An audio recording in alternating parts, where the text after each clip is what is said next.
I heard that wax comes from a magical land full of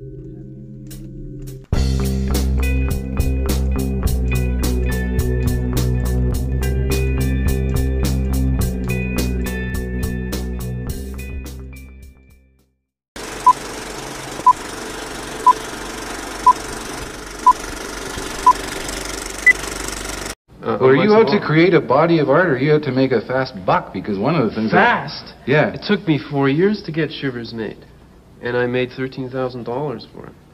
That's not a fast, and it's not much of a buck either. Most of the films that I chose were by very famous art film directors, Fellini, Bergman, and even the most famous filmmakers have transgressed into what I would consider fantasy filmmaking. I think cinema has been permanently disrupted. I think it will never be the same, and I think it might be like vinyl records, perhaps, or people who still type on typewriters. You know, it will be a retro activity going to a cinema. Shivers caused a lot of embarrassment in the Houses of Parliament. And people were wandering around the Secretary of State's offices muttering, what are we going to do about Cronenberg? The Baron of Blood, the purveyor of body horror, our sights now are set on the Canadian filmmaker David Cronenberg for this episode of Director's Cut. I'm your host, Jon Dunning, and as always, I'm joined by my co-host, Mr. Jason Alt. Hey, how's it going, everybody?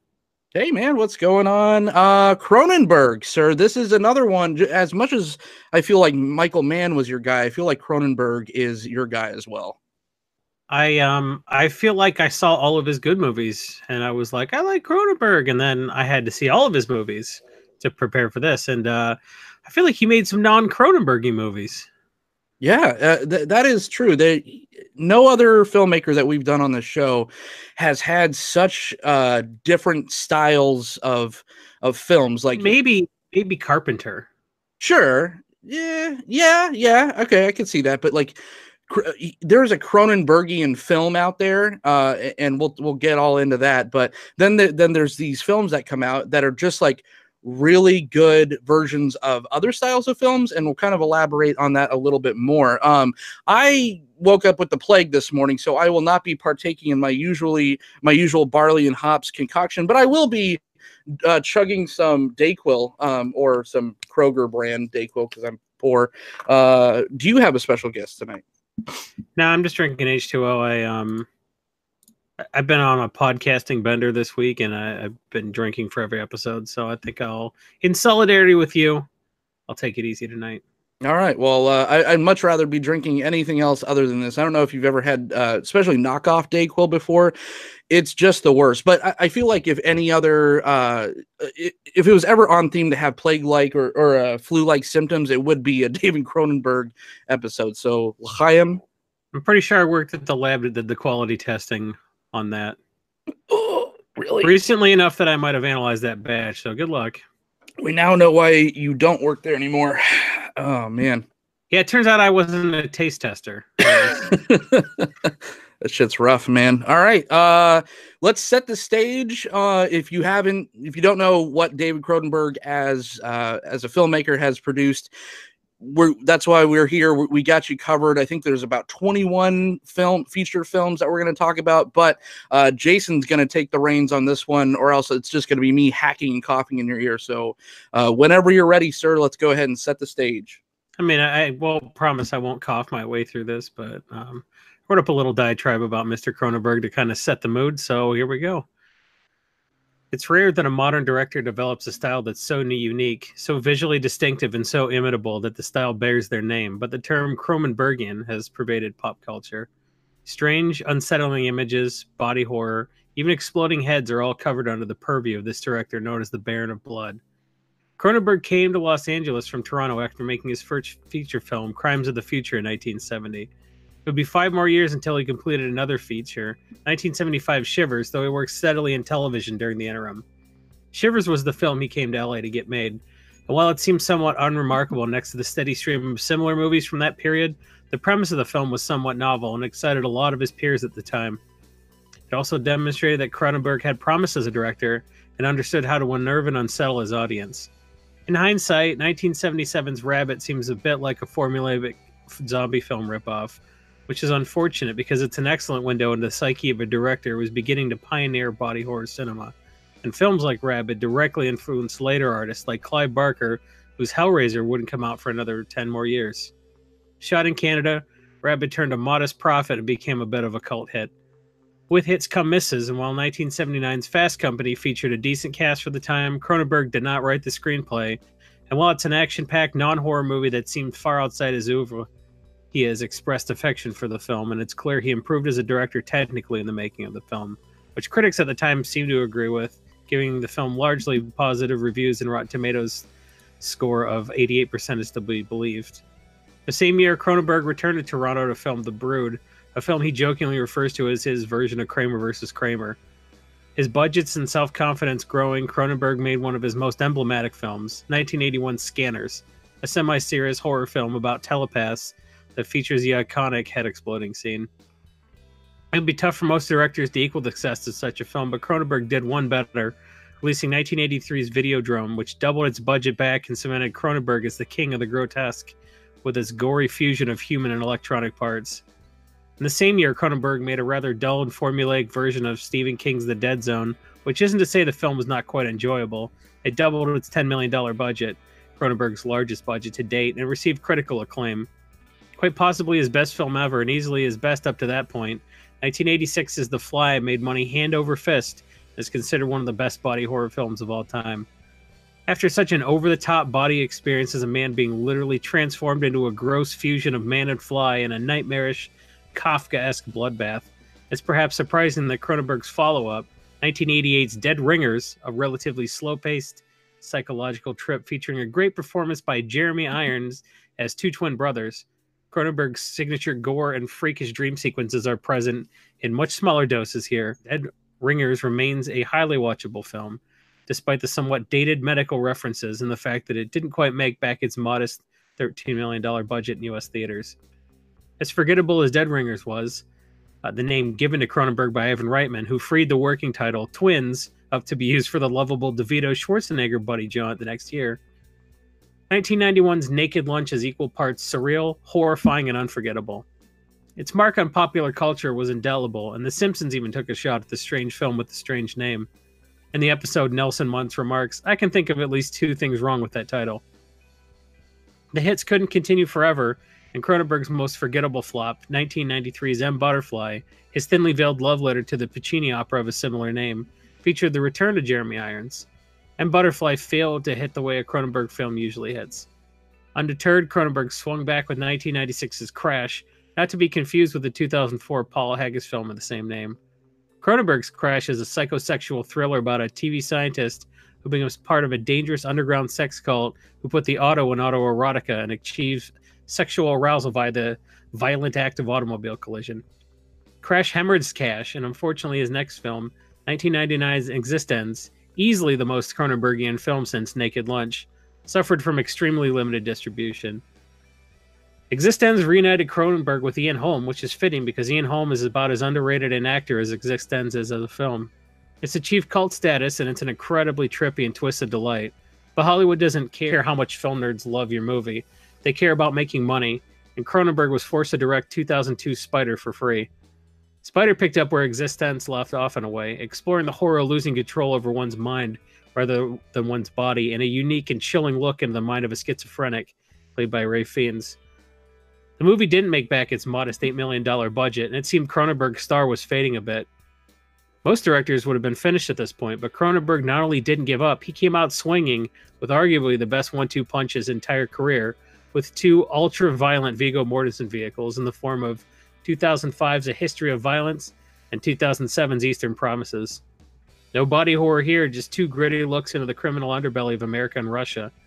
Adapted from John Wagner's graphic novel, A History of Violence splattered across cinema screens with a modest $500,000 opening weekend, but went on to make back the film's entire $32 million budget in the U.S. alone.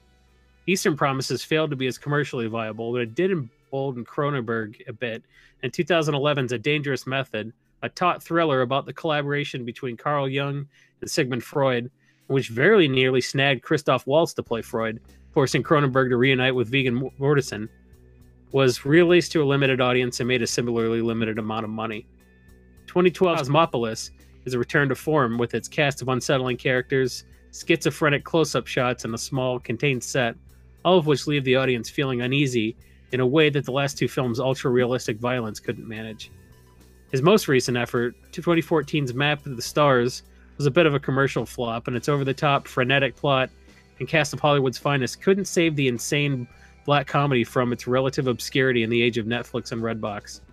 Cronenberg has expressed an interest in an Eastern Promises sequel. Whatever he works on next, it's bound to be a return to form for the Baron of Blood. One thing that's very evident that sets Cronenberg, which is very refreshing, doing a show about him, about the man and about his kind of theory, is how forthcoming he is. He is very he's a gentleman that is very happy to talk about where he's coming from as far as a filmmaker goes. He's not even a huge fan of film. It's just he's a fan of being able to express himself creatively. And what he thought he was going to be at a young age was a novelist, which he still, I think he's kind of come full circle on that, where at this point, unfortunately, Hollywood is not giving him any more money. Especially because he had those kind of flops in the middle, like Spider, where he and the entire cast basically made that, not basically, actually made that film for free. So, but yeah, I like the way, I like how forthcoming he is kind of with his process. He's a very, with how dark and grotesque he is, as far as, you know, on the screen, he's such like he's just that kind of that nice uncle that sits in the corner of the room and will talk to anyone who wants to talk to him. Yeah, I watched hours of interviews with him. It was really helpful. Someone like Terrence Malick, who basically was a real bear to try to analyze because he didn't do a ton of films and he didn't do a ton of interviews, versus someone like Cronenberg, who's really willing to sit down with the camera and talk at length about all of his projects. Made it real easy to kind of get inside his head. And hearing what other directors said about him, I felt was just about as instructive. His process, you know, he has a biochemistry background, which makes a lot of sense. Once you kind of like, you could watch a David Cronenberg interview for 5 minutes and completely understand where he comes from, especially his early films or the more kind of body horror-esque sci-fis like Shivers, and even like Existenz and whatnot. You could tell that he approaches filmmaking as a science experiment, which is kind of cool. You know, he's not super flashy. His style of filmmaking, I think, is very reminiscent of like a Verhoeven, where all the blood is very pronounced. All the bullet wounds are like double the size of other like action movies, right? Like Michael Mann, it looks like, you know, people get shot in a Michael Mann film and it's just like, you know, the normal kind of puff of a jacket with some blood spray, where someone like a Paul Verhoeven or a David Cronenberg, it's like each pistol wound looks like a shotgun shot. The violence is pornographic. Yes, indeed. Yeah. I think Dead Ringers is a good example of that. It's wedged right between The Fly and Naked Lunch, which were two of the Cronenbergiest Cronenberg movies to ever Cronenberg, right? Like the fact that he's got that such a reputation for that like Rick and Morty even like had the really grotesque looking characters that were mutated by a serum Rick concocted and turned into, you know, hideous monsters. He called them Cronenberg monsters. He said, "Oh, I Cronenberg the whole universe." Because I mean, that's kind of what you got. The Fly and you got Videodrome, and you just have these grotesque looking humans, because that's what body horror is all about, right? It's all about AIDS and other STDs and worrying about puberty and just all the Kafka-esque nightmare that is transformation, you know?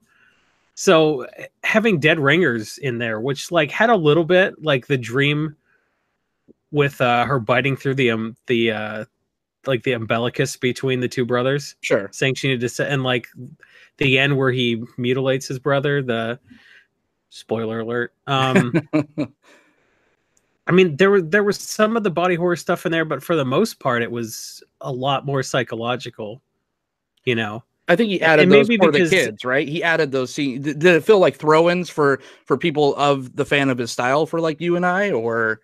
I think the fact that it was just two weird dudes who were super weird, and they had to lie about how weird they were because they were so weird.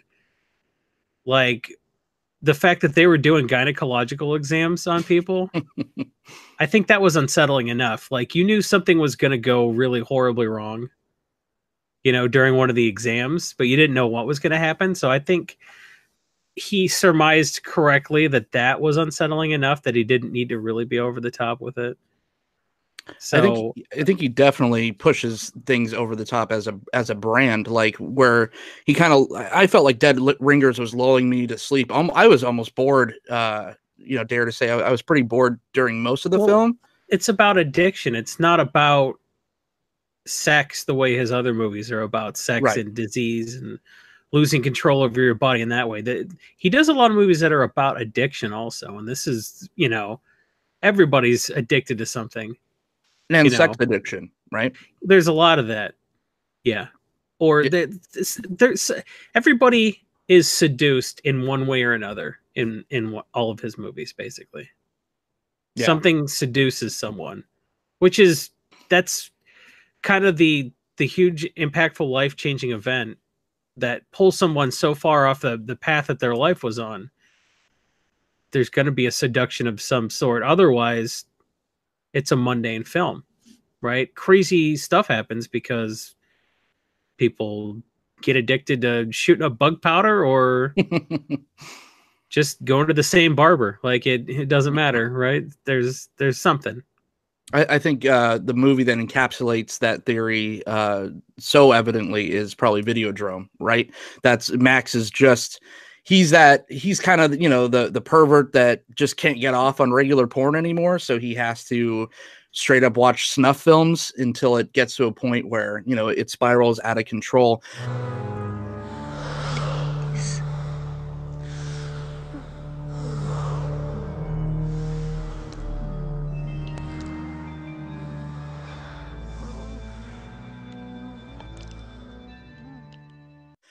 Some of those, like, and I think we talked about this a little bit last time on our Shyamalan video or episode, where I love the fantastical happening in your backyard genre, whatever that's called. You know, my example last week was Lady in the Water, but Cronenberg takes that and twists it into something just terrifying. It makes you know, your living room a nightmare at his best, where he's just, you know, where he takes technology and he's just like, oh, in a very literal term, he thinks that a gun is the extension of a person, you know.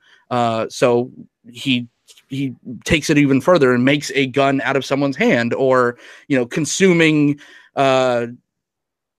content where he takes that further and just makes where the human VCR, where a tape will go inside your body. So he takes these kind of themes of and commentary of technology and whatnot, and just makes it so literal that it's almost comical, but it's very memorable too. I think that's why everything's so over the top, right? Like it's like when you say something so mean to your friend, there's no possible way you could mean it, and that's hilarious. it's that kind of hyperbole. Sure. And I think Verhoeven was very hyperbolic in his film because a lot of his films are indictment of Western culture. Mm-hmm.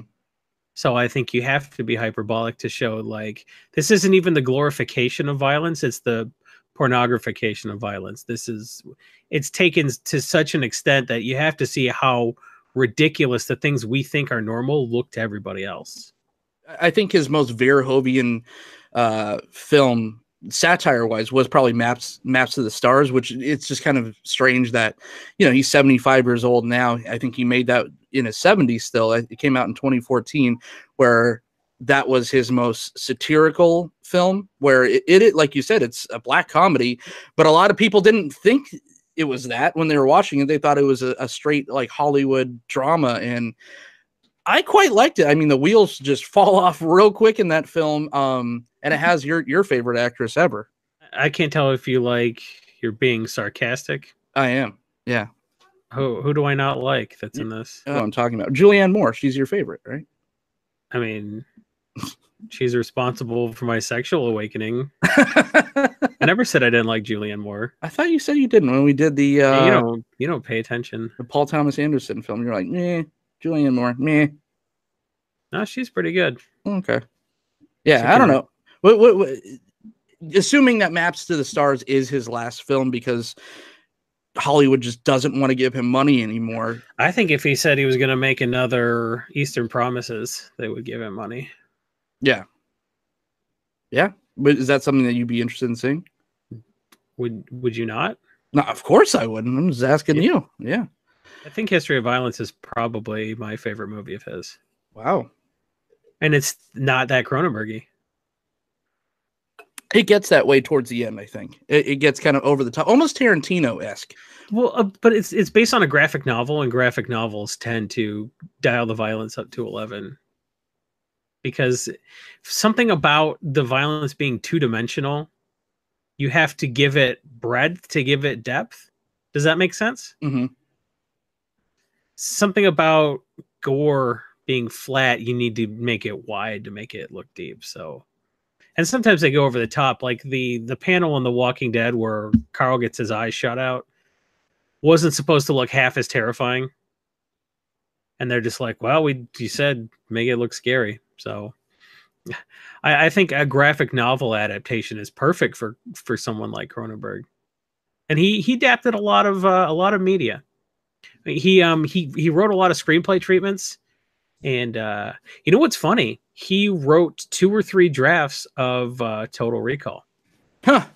Can you see that? Funny. Yeah, I can. I really think that him and Verhoeven are, I don't want to say interchangeable, but so much closer than I ever thought they were filmmaking style before I did this. Yeah, I felt the same way about Verhoeven specifically. We didn't even talk about that until just now. I kind of get a Clive Barker sense too, but I think a lot of Barker's best work came after. So I feel like, I don't want to say derivative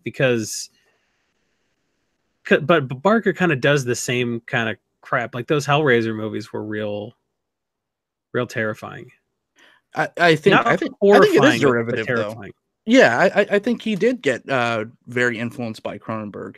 I think that's fair to say. But I think an influence doesn't mean it was derivative too much. Like I think Barker had kind of his own ideas about stuff. Yeah, but I mean, we're no one's talking about Clive Barker the way they talk about Cronenberg just because he made a couple movies that were pretty good. But that's it though. Like Cronenberg, not a lot of people do. I mean, yes, a lot of people like us talk about Cronenberg, but he's not as widely known as, of course, like the Spielbergs or Kubricks or James Camerons or anything like that. How many directors can most people name though? Right. Like at a certain point, there's like the tier of household names, and then everybody else is kind of in the same bucket. So you can say, Wes Anderson's the best guy in that bucket, but he's the best Anderson. Yeah. Wes Anderson, best Anderson. Yeah. But I mean, once you're talking about the 10 people that most people can name, and then there's everybody else, sure. So we're doing a podcast for film nerds. They know Cronenberg. Sure.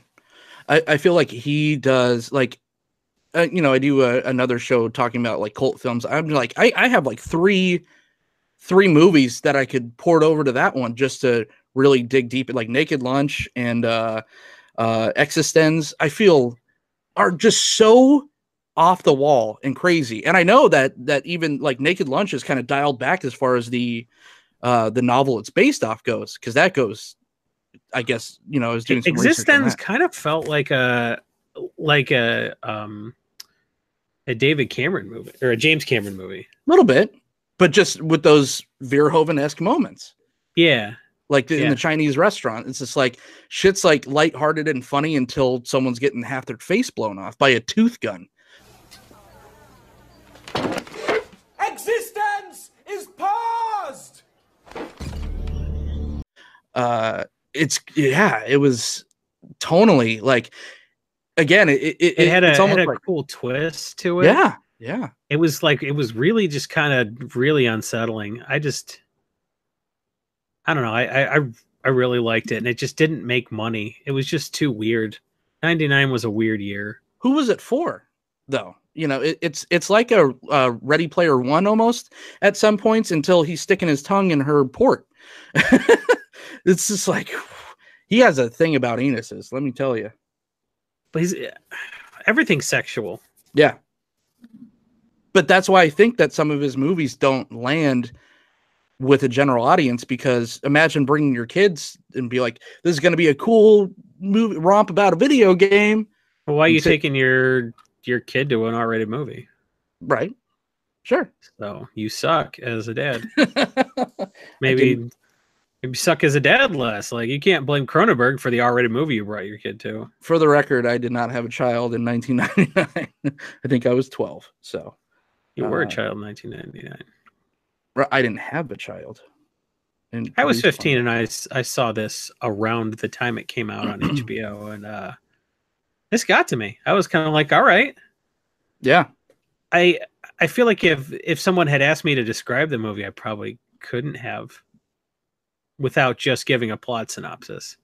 Like, that's two different things, right? If you describe what a movie's about versus giving a plot synopsis, I probably couldn't have described what the movie's about. Mm-hmm. But the movie's, it has a real prominent female lead, which didn't happen in a lot of movies. Or a lot of his movies either. I think he treats women more fairly than most directors. If you go back and you look how Dead Ringers, the strongest character in that was a woman. The brothers were both weak and, callow and just sort of underhanded. They were not good people. But, the women were the strong, powerful characters in that movie. Videodrome, I think Debbie Harry, Blondie, I think she was easily the best character in that movie. And, James Woods was a piece of garbage. Yeah, Gina Davis in The Fly, you can make that argument too. Yeah. Yeah, she was a smart character. She was the one that took the initiative when he was the scientist, right? And she's the journalist, but she's the one that is like, look, I took this to a lab. You were messed up. So I think he's a lot more fair to female characters than a lot of directors. And I think having Jennifer Jason Leigh feature so prominently in Existence, having a video game designed by a woman, that didn't seem super controversial at the same time, but like those were just choices he made just because that was how he wanted to write it. And, I like that. I think I'm not going to say he pioneered that per se, but 1977 women in horror movies were damsels for the most part, and it wasn't until they got into kind of the revenge genre, Mm-hmm. that kind of picked up a little bit. But like having a strong female lead in Rabid, and when you get an actress like Marilyn Chambers, when you have such a low budget, that's a good get for sure. He made it for $500,000 Canadian, which is like what, $25.50 American. Like that's nothing. So I think as a director, I think he is very fair to women in general, and very fair to his female protagonists. For someone who makes such sexual movies, he doesn't objectify women. Yeah, that's a great point. And I think that's a little bit remarkable.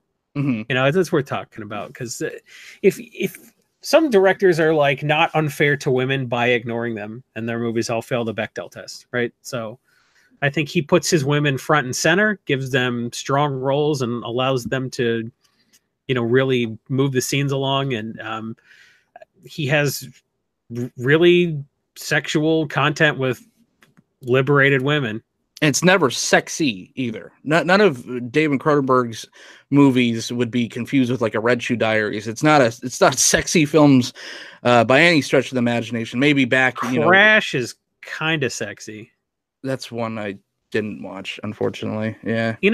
Give it a shot, actually. I mean, we only have finite time to cram 20 movies in 2 weeks for this podcast, and if you're sick, you're going to miss some stuff. But Crash is one I might not have skipped just because it's so intriguing.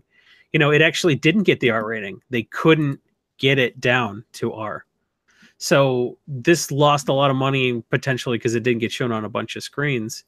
So it had a $9 million budget. It didn't make that much money in the US just because it had a real limited release. But it's taut, James Spader kind of plays a sex symbol, which is weird. And no, that's what he was in the 80s, though. I mean, and it has our boy Elias Koteas in it. Oh, yep, sure does, man. Casey Jones. Give Crash a shot, and if you're following along at home and you haven't seen it, it's his sexiest film for sure. But all his films are about sex, but this one was sexy. It's about a doctor that basically gets in a car crash and he rekindles his sexual relationship with his wife by getting in car crashes. It's crazy. I think his films have a coldness to them, and I don't know if this is a knock or not. It just kind of depends on your flavor of film. I think it comes from his background as a staunch atheist, maybe. It's just very, like, a lot of the times there's one or two characters in his film that just feel very, very emotional. And then kind of that has a backdrop against a very cold, terrifying setting.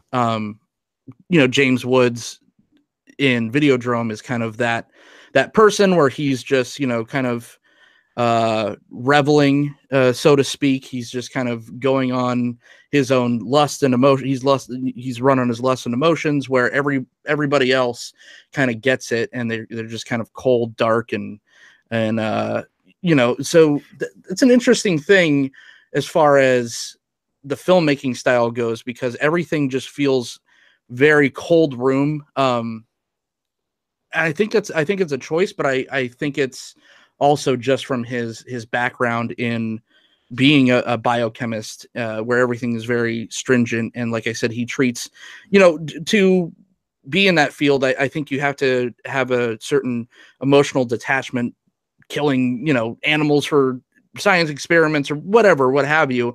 You have to take some of the emotion out of what you're doing, which I think he does in his films. Yeah, I would attribute, I would say, his atheism and his scientific background kind of contribute to his ethos as a filmmaker. But I think that the coldness, the sterility is an aesthetic choice, because I think it makes the victim of the body horror seem even more isolated. Like they couldn't even get help from someone if anyone could help them.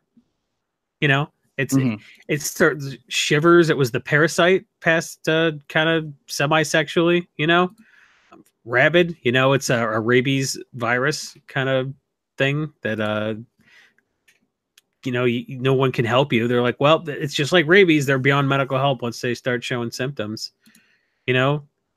Scanners was a little bit different in that, like, it didn't feel like the body horror was people who were cursed as much as like Scanners were sort of gifted. So that was sort of a departure from that. And I guess the Dead Zone's kind of the same way. I wonder, it's interesting because I don't remember what year the novel The Dead Zone came out, but I wondered if he had read that and sort of or maybe Firestarter could have inspired. I'm really surprised he didn't collaborate with Stephen King more often, because because King sort of liked his whole aesthetic. Hearing interviews, Stephen King was very complimentary of Cronenberg, and as much as Stephen King doesn't really give a crap who wants to make his stuff into movies, he'll sell them the rights for $1. He still has been maybe more vocally critical than he should of certain projects, and he seems to really revere Cronenberg. So I don't know. I was very surprised because I did read The Dead Zone back in the day, and I was surprised that that was the film that he chose because it does not feel very Cronenbergian.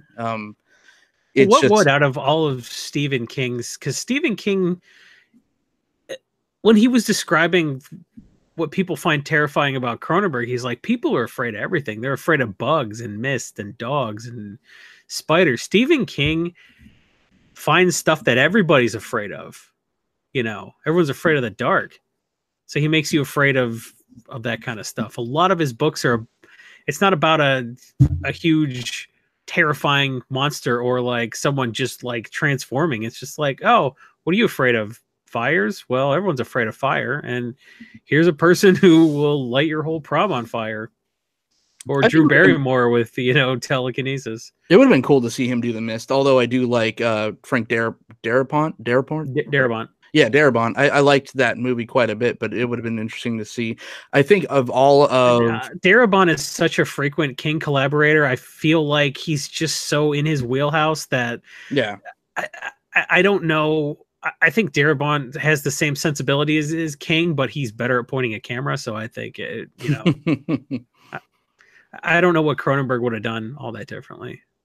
Yeah, and then that goes to again the style of there's nothing flashy about a Cronenberg film. I mean, Cosmopolis, I guess, is kind of weird to look at, but for the most part, like it's not an Edgar Wright film. It's not like fast, jumpy shots. You know, it's not super stylistic. It's nothing like that. It's Cosmopolis was the visit. I mean, kind of right. Yeah. Because it was a small budget. Most of the budget went to it was 20 million. Never mind. I was thinking something else. But like a lot of the budget went to the cast because so much of the movie takes place in the limo.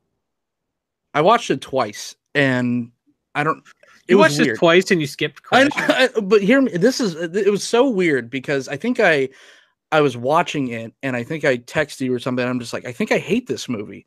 Like, it's just kind of like, I don't know. I just didn't like it. And then watching it again, I found a lot of enjoyment in it. It just had that.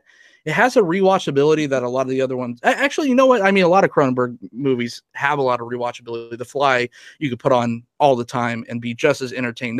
That movie still holds up, but something like Cosmopolis, once you kind of, and maybe I'm just a dummy, but once I kind of got what the movie was, and it's more metaphorical than just a guy, especially the guy being Robert Pattinson sitting in a limo, it was a lot more enjoyable the second time.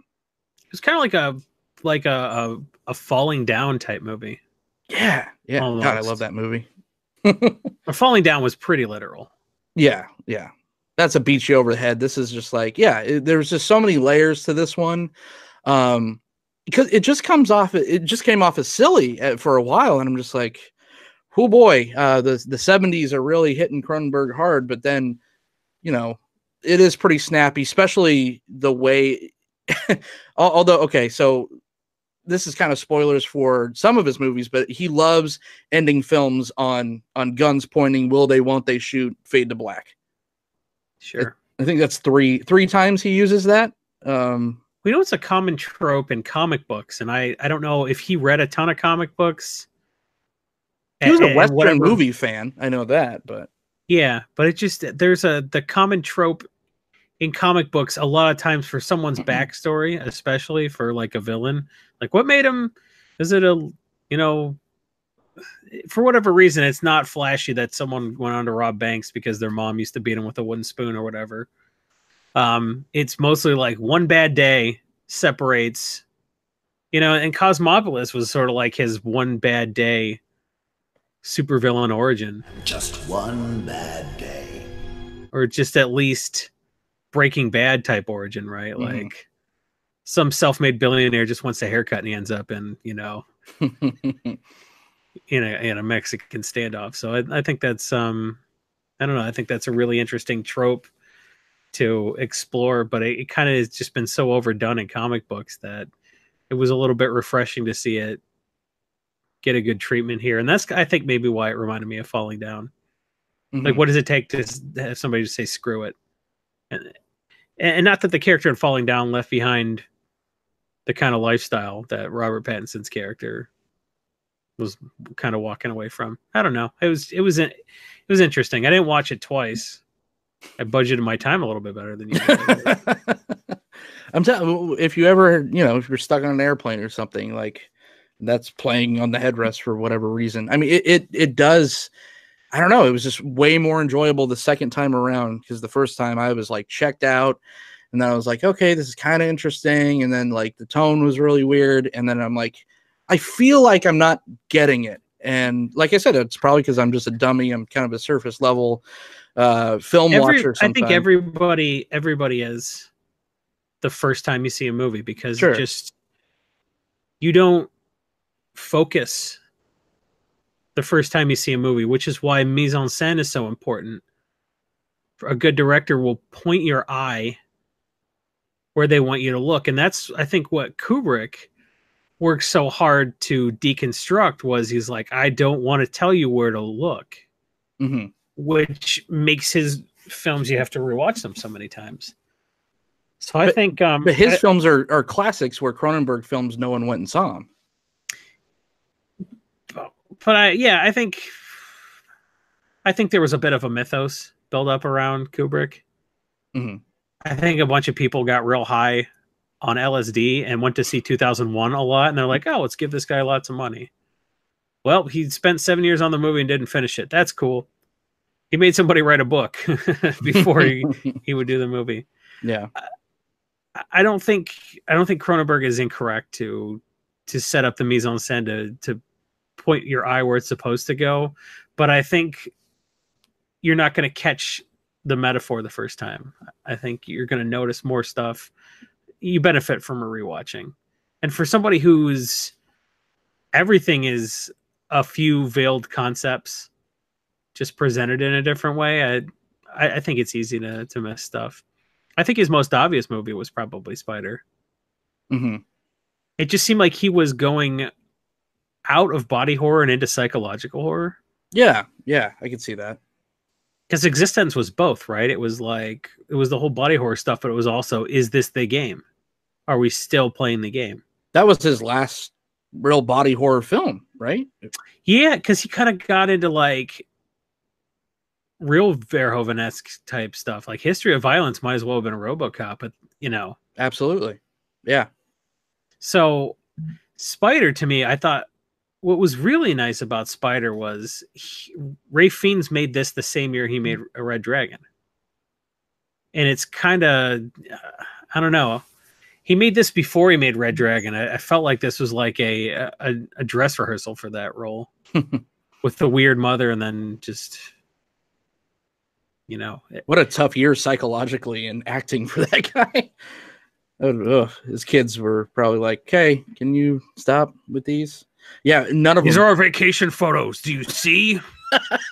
Here's you at Disney World. Oh, these toothpicks are hurting my eyes. Do you see? Where did you even get 4 wheelchairs? Right. Yeah. But again, he was so forthcoming, where he was just like, yeah, in the 1980s and like early 90s, I was just sitting in, this is Cronenberg speaking from an interview. He's just like, I have no love for the tactile film. He's like, I was always waiting for something better. I was always waiting for digital editing. I was always waiting for that kind of stuff. So that was kind of his, when like video games were coming out, he was really into that. He was just obsessed with the technology that was coming out.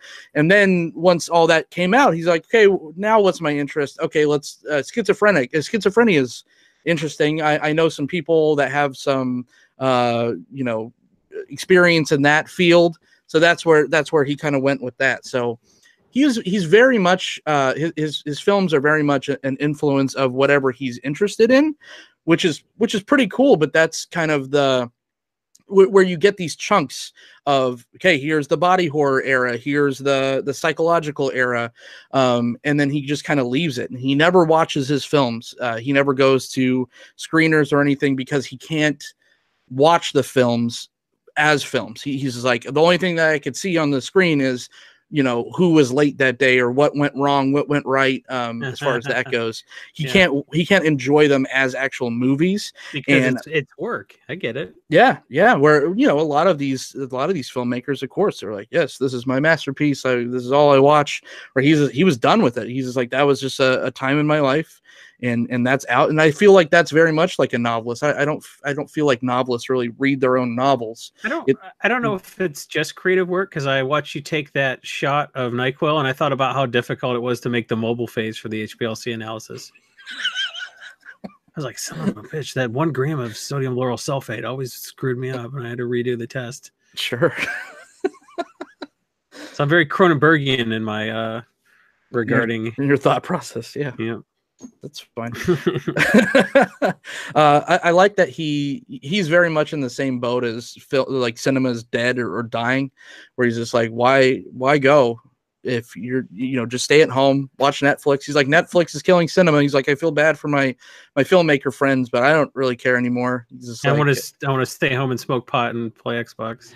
I've said I wouldn't mind seeing Lawrence of Arabia on an Apple Watch. I think that would be good. I think it would be a different movie, but it would be interesting. I think Netflix is the example that is the most disruption. It's unprecedented. If you make a movie for Netflix, it might never be seen on a cinema screen, but in one day it will be released in 190 countries. That's it. Yeah, he loves it. I would love to see an Existenz Netflix series. I think out of all of his, it works so well as a self-contained story, because it's like, are we in the game? And I feel like it doesn't lend itself well to an ongoing series. It's got a Shyamalan twist, so I don't know. It does, but with no resolution, which I like. He does do twists, but he doesn't do Shyamalan just like, and it was this person the whole time, boom, and then we're done. He's just like, okay, are we still in the game? Cut, shit, you know, now let's talk about it, which I appreciate a little bit more than just like, I'm going to spell it out for you, and now you're going to move on. You get to kind of finish. It's almost like Bandersnatchy, right? Where you get to kind of fill in the blanks of what you just watched. And I don't know. I wouldn't mind seeing something like that where it's more adult version of like a Ready Player One. I don't know, which one of his films did you watch? You're just like, God, that just didn't work. Well, I mean, Shiver seemed a little immature. Fast Company didn't seem Cronenbergian at all. No. What didn't work? I don't know that anything per se didn't work that well. I skipped M. Butterfly. I shouldn't have, but I did. I did too. Maybe Spider. Okay. I wasn't a big fan of Dangerous Method, but I liked what he was going for. And it's clear that he's a student of Jungian philosophy. Yes. So, like, making that movie, it just seemed like a thing he just wanted to do. Christoph Waltz would have been a decent Freud, but I honestly, man, Vigo was so good. Yeah, which is funny too, because he even said that when he first met Vigo, he's like, I don't think we're gonna get along, and now he's like his closest friend actor wise. Yeah. Naked Lunch is clearly just his craziest movie, because he sort of did a weird thing where he half adapted a book. Mm-hmm. You know, it's sort of like he did Adaptation like 10 years before Adaptation. Right. And no one talked about Naked Lunch, or at least not because it was so weird. Nobody really talked about how it was based on a William Burroughs novel, but it's nothing like the novel. Yeah. Because Cronenberg doesn't do drugs. I think if he did drugs, he'd be like, I do drugs, whatever. I don't think he'd lie. He would tell you, yeah. But he didn't like take a bunch of acid and then read this book and then like, oh, all right. He just made a weird,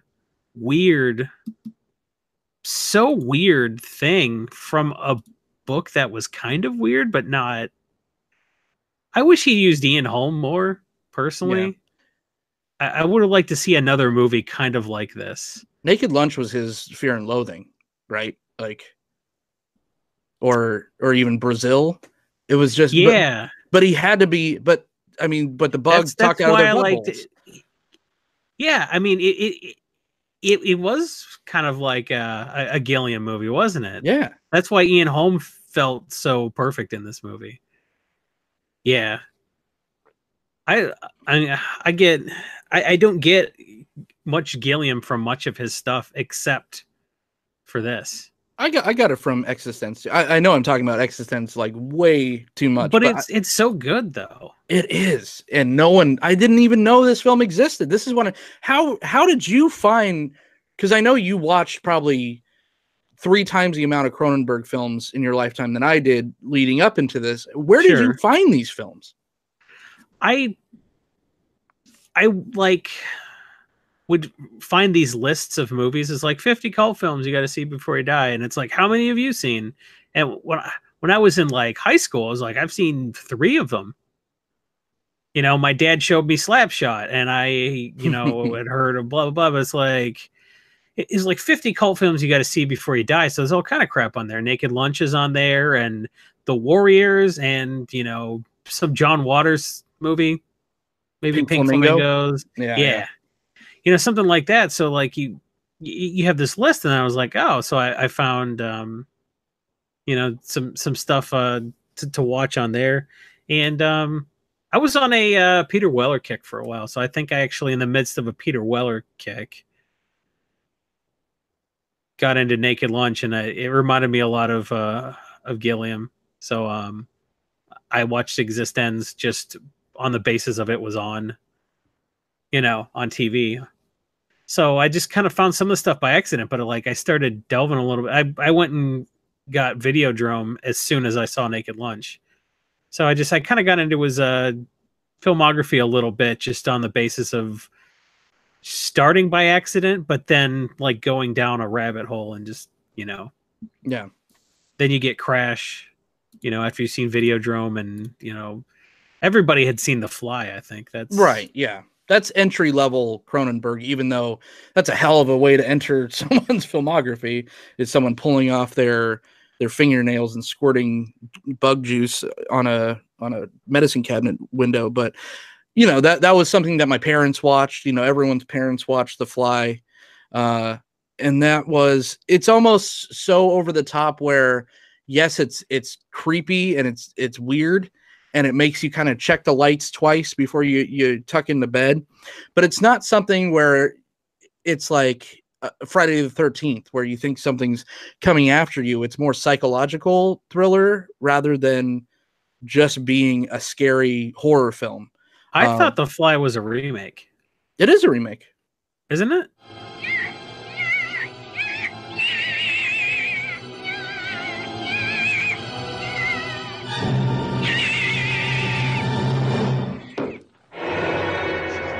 Yeah, of course. Yeah, there's the black and white. Yeah, from like that's what I thought, but I couldn't find what year the original one came out. Sure. Yeah, that's the famous "Help me, help me." Yeah. Yeah. So that's maybe why it just seems over the top, because it's like it's on the basis of somebody else's work. Mm-hmm. It works so well, though. I think like the first time I saw it, I was like, it just feels like a remake of a black and white. Which it is. Yeah. You get the sense of that. Mm-hmm. I know he did Stereo and Crimes of the Future first, but I think he even says that Shivers is his first movies, and we like to talk about, you know, kind of first outings, which I'll kind of put Shivers in there. You said it was kind of silly, but I think it holds up. I mean, talk about, there's some really disturbing things happening in this film, especially made in 1975. I think the effects are pretty great. What's really interesting is this felt like a movie about HIV. Yeah. But HIV wasn't really popularly known for what it was at the time. Mm-hmm. You know, I got a real, and it's kind of the same thing with Rabid too. Mm-hmm. Yeah. You know, something that's spread through intimate contact and completely turns your body against you. he definitely checked all the boxes too. I mean, we're thinking back 1975. You have, you know, some homosexual men running around. You have this old guy with his daughter, and they're just, you know, that's a horrible image. You have an African American, you know, thinking back, you know, 40 years ago or 45 years ago, where all these things were an issue back then. So he made, you know, and you have white guy running away from this disease by all these minorities, which I don't know. I think it has quite a bit more commentary than just kind of a low budget B horror film. I think, yeah, I think it holds up as far as message wise. You know, it holds up as far as coming out in 1975 with, it encapsulates what was scary back then, you know, the start of the AIDS virus, the, you know, all these different things. And I think it was quite effective as far as really, because it's not just the bugs jumping out of people's abdomens, or, you know, people making out and spitting, swapping bugs back and forth. It's the unease of the body snatcher formula, but just ramped up to a 12. I liked Shivers quite a bit. I didn't say I didn't like it, just it felt a little, it doesn't hold up in hindsight because there were so many movies like it. Yeah. Like 3 years before and the 3 years after that, just it sort of gets buried. But I think this was his least kind movie to women, his female characters, because you know, it was promiscuous women spreading disease. It was just this sort of like a 1950s sex ed film. Yeah. You made it with Sally, your dick's gonna fall off and run away and jump on someone's face. Well, that was a faux pas back then too, was sexually aggressive women, right? So that was, I think that was another choice. We did the Twitter. He was an immature director at the time, I think, when he got into his own element, I think he treated his female characters a lot better, to his credit. Yeah.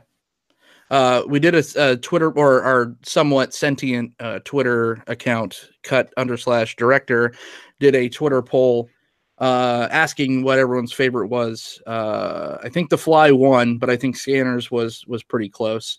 Scanners is his most fun movie. I love Scanners so much. If that makes sense. Yeah. It's well made shot wise too. There are some interesting shots in that film.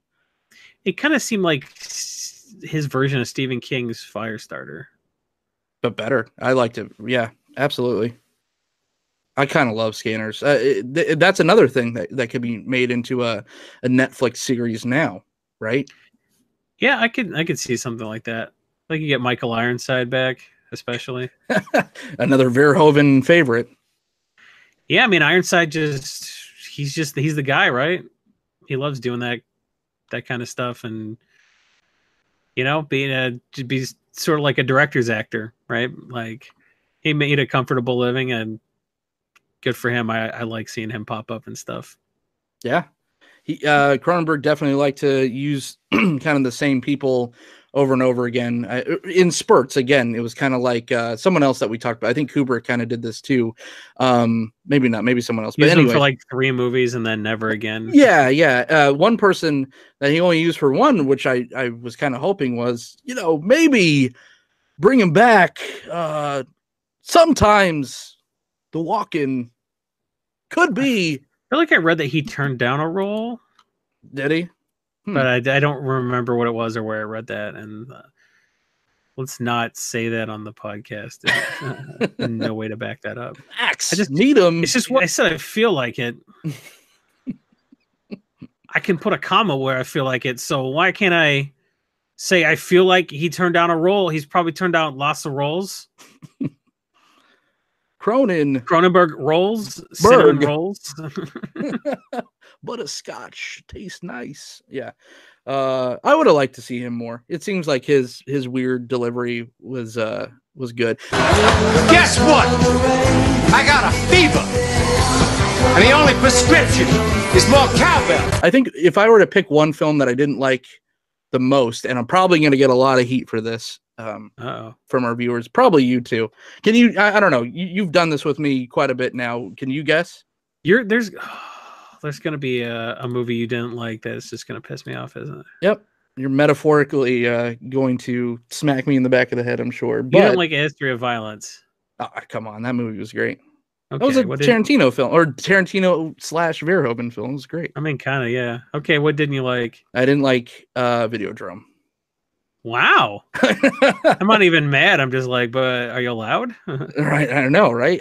It wasn't even James Woods, because I think he's a super. Oh, he creep. sucks. Yeah, I hate him. I hate James Woods. this and, reminded me a lot of They Live. It had a They Live-y vibe to it, and I don't know why, but because not fun. Yeah, They Live was a blast.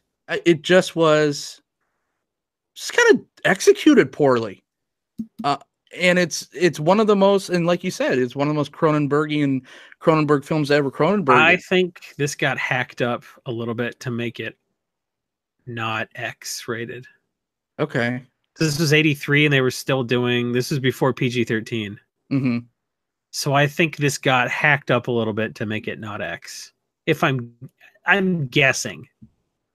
But I'm kind of thinking there's some stuff they had to take out. I love Deborah Harry. She was great in it. I loved her burning herself with a cigarette. That was the weirdest, strangely hottest thing ever. That was weird, huh? Yeah.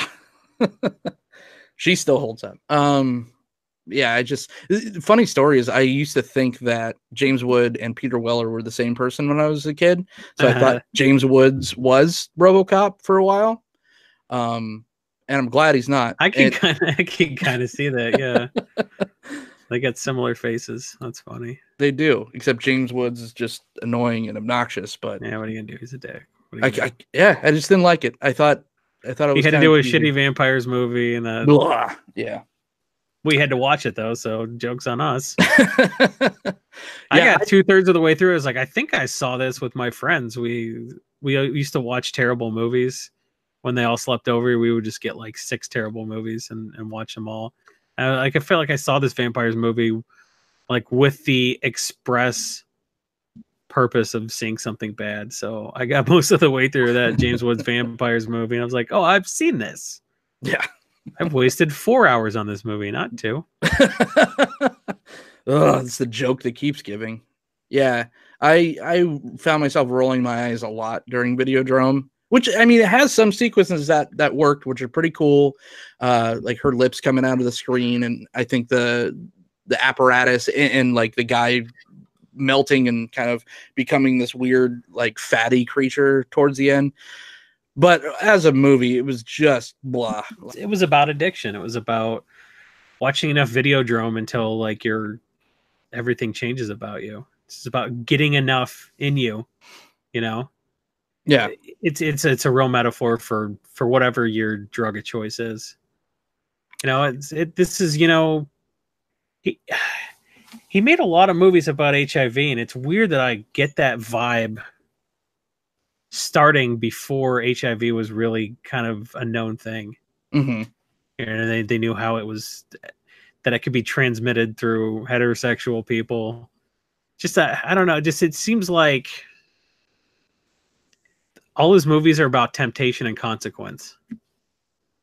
Yeah. You know, but like Videodrome, that whole thing was so seductive. And for someone like him, he had no choice. So like his Cronenberg-y stuff all seems like it has that elements. And then some of the other stuff's like, yeah, this is based on someone's book. They got their own themes in there. I just thought it would look cool visually. So like there's like almost a lack of consistency. Where like the Cronenberg-y stuff's real Cronenberg-y, but like the rest of it is just like, it's just anybody could have made this, you know.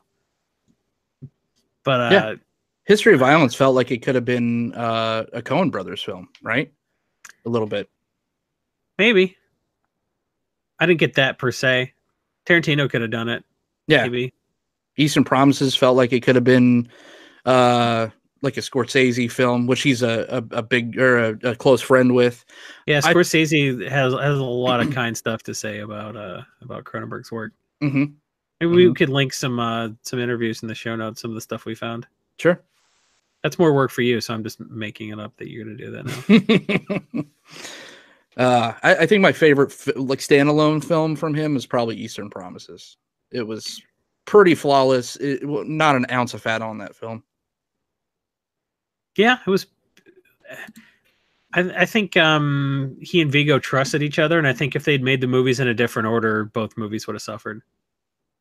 Yes, yeah. which I thought was interesting because like he thought they weren't going to get along, but by the time Eastern Promises came around, he's like, dude, every time I move, the towel falls off. I think I'm just going to just do this with my dick out. And he's like, all right, man, you want to do it with your dick out, then yeah. He gave him access to all the takes or all the dailies on it. He's like, is this a flattering enough shot? Where's the fluffer? Get the fluffer on set. Smoke and mirrors, right? No, it wasn't gratuitous. I mean, it made sense. It would have been more silly if the towel stayed on. It's like 3 layers of duct tape. It's one of those Chuck Norris towels that stretches when he lifts his leg. Yeah, exactly. Like those stupid jeans he wears. You want to talk about costume design? You would talk about his sister who did most of his costume design? Is that why we're bringing that up? He does. He used the same people. He loves his sister doing that. He loves the same Howard Shore, man. Oh, yeah. Yeah. God, does he love Howard Shore. Wouldn't you? Yeah, probably. Did Howard Shore really, was he known for anything else other than Cronenberg films? Did he work with anyone else? Like, I'm sure he did. Right. Nice. Yeah, he sure did love him. And I mean, if there was ever a Cronenberg style of sound, I mean, that's the guy. He was almost so, it was almost so seamless, that score that he would make for every one of Cronenberg's films, like it was John Carpenter making his own for his films. So I think, yeah. he found a perfect person to do that. Or did Lord of the Rings, at least. I know that. Oh, did he? I didn't know that. Wow. Yeah. Nice. Well, he was in the music department. I don't know if he composed it. Music department's such a broad term. It could be like he played the triangle. I read you Howard Shore's film composer credits. Pretty impressive. The 93 films he did. It's a real mixed bag. Go for it. Okay. Let's get a sample here. Scanners. The Fly. Dead Ringers. Silence of the Lambs. Guilty as Sin. Philadelphia. 7. Copland. 7. Wow. Analyze This. What? Panic Room. Lord of the Rings. Gangs of New York. The Aviator. The Last Mimsy. Doubt. Hugo. The Hobbit movies. Spotlight. Wow. So yeah, you'd Mrs. Doubtfire. Oh wow. He was good then. Listen to this run in the 90s. M. Butterfly, Mrs. Doubtfire, Philadelphia, The Client, Ed Wood, 7. He was a Fincher guy. Kinda, yeah. I'm surprised we didn't notice that before. We did Panic Room and 7. 7, yeah. Probably should have done Fight Club. Except we got the Dust Brothers. Yeah, I don't know, man. I would, not knowing as much as you did going into this about this particular filmmaker, or not having as much affection towards him, I was pleasantly surprised. I think his films are just evocative and intriguing and different. It's a breath of fresh air from just watching a bunch of classics, so to speak, like when it's just like obvious hit after hit after hit, where like a Spielberg or a Fincher, or just stuff that's more obvious, whether it's mainstream or not. Having to sink your teeth into something like this, in a style just changes from movie to movie, and that kept it fresh. And yeah, I enjoyed myself quite a bit. It's funny doing this right after Shyamalan. They both had that period where they kind of brought it back and redeemed themselves a little bit. Yeah. Depending how you feel about Split and Glass, I'm not convinced, but a lot of people seem to think he did The Visit, kind of like Cronenberg did Spider, and then got a little bit more gravitas to try again and make a go of it. And he made Split and Glass, where Cronenberg made A History of Violence and Eastern Promises. And it's kind of like, oh, he's back. And then he Then he made A Dangerous Method and Cosmopolis and Map of the Stars, and like, I thought he was back. So, I thought it was really interesting that like you just see the links between these directors, and it feels like it's Providence that like we have two directors back to back, and you find a similarity. But I bet any two directors we put next to each other will find some sort of link, just out of coincidence. And I thought that was neat that they sort of had the same biography in a way, the same arc. Yeah. The biggest thing is I don't think Cronenberg has time on his side anymore, nor does he want it. He's just like, yeah, that was my expression. Yeah. This is what I got. Where Shyamalan's kind of more of a try hard, where it's like he had his, no one puts baby in the basement phase for a while with The Happening, and then he's just like, okay, no, fine. It's a symbiotic relationship with Hollywood, where Cronenberg's just like, just not going to shoot over there. Kind of like Kubrick, where Kubrick packed up everything and headed to England. Cronenberg's just like, no, I'm just gonna shoot in Toronto. Yep. Well, he didn't make his first real feature film until he was like 27. So yeah, and he started a little late. So we got a decent number of good movies out of him. So if he never makes another movie, I'm not going to be too upset. But I would like to see a follow-up to Eastern Promises if that's something he's Eastern promising. And with that, we will close our episode. Tune in next time. I think we've agreed on Steven Soderbergh. Soderbergh? Sure. Soderbergh. We're going to solder on the Soderbergh. Yeah, that's going to be kind of a more traditional filmmaker, I guess. I don't know. No early spoilers, but that's who it is. You can find this cast on this very channel, or you could find it on, I think, iTunes and all that. It's up now in podcast form, and I appreciate everyone that's kind of found us that way. So if you just like listening to us in your car instead of watching our faces talk at you, then we appreciate that just as much as if you click this video right here. Follow us on Twitter at cut_director. Mr. Jason Altz, my co-host, where can everyone find you personally? I would check out Jason Eald on Twitter. You can find links to everything else I do from there. That's a good base of operations. Excellente. Any luck acquiring that free Domino's pizza? I guess we don't have the suction we thought with our account for this podcast. And what you guys can do to make sure we have a little bit more suction is follow us on Twitter, like and subscribe to this video. Go ahead and blast that bell icon to get a notification when we put up a new video, Steven Soderbergh being the next one. And just thanks so much for listening. Your support means everything to us. Absolutely. If you want to monetarily help the channel, all the funds go directly into upgrading just the quality of the cast and the video portion. Buy knockoff NyQuil for this guy. Yes. So maybe I could buy some real NyQuil, please, because that tastes bad because Jason made it. Yeah, patreon.com. You can find me personally on Twitter at OrzovDone. You can find me on this very channel. They said, we said, all the bell ringing and all the stuff. So till next time, we'll see you all at the movies.